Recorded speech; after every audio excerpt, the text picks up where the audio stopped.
ഹർത്താൽ എന്ന് പറഞ്ഞാൽ ഇതാണ് ഹർത്താൽ.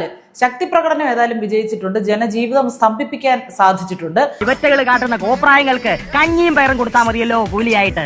വെറുതെ ഒരു ആവേശത്തിന് ഇറങ്ങി പുറപ്പെട്ടതാണ്.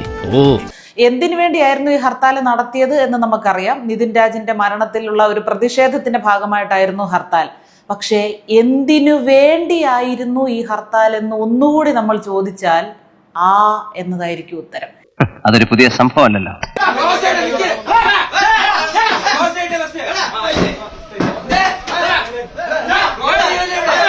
ഒരു പയ്യൻ അയാളുടെ സ്ഥാപനത്തിലിരിക്കുകയാണ്, ഒരു വാച്ച് കടയോ മറ്റോ ആണ്. അവിടേക്ക് വന്ന് സമരാനുകൂലികൾ പറയുന്നു ഇത് അടയ്ക്കണം.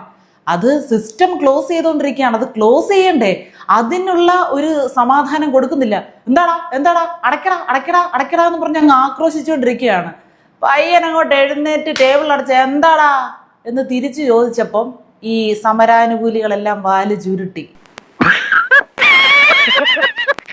അവിടൊക്കെ ചെന്നിട്ട് അങ്ങോട്ട് പറഞ്ഞ ഉടനെ അങ്ങ് അടയ്ക്കണമെന്ന് പറഞ്ഞാൽ എന്തോ ഒരു ഇവരുടെയൊക്കെ കുടുംബത്തിന്റെ കീഴിലാണ് നമ്മളൊക്കെ ജീവിക്കുന്നത്, ഇവരുടെയൊക്കെ ഔദാര്യത്തിലാണ് നമ്മൾ ജീവിക്കുന്നത് എന്ന് പറയുന്നത് പോലെയാണ്. ഒരു വലിയ അവകാശ ലംഘനമാണ് അവിടെ നടന്നത്. അങ്ങനെ പറയില്ല എന്റെ പൊന്നച്ചിതും കുട്ടി. അയ്യോ ഇങ്ങനെ കണ്ണിച്ചോരെല്ലാം സംസാരിക്കരുത് മുതലാളി. ഗ്രൗണ്ടിൽ കിടന്ന് ഷോ കാണിക്കുന്ന ആലോചിക്കണമായിരുന്നു.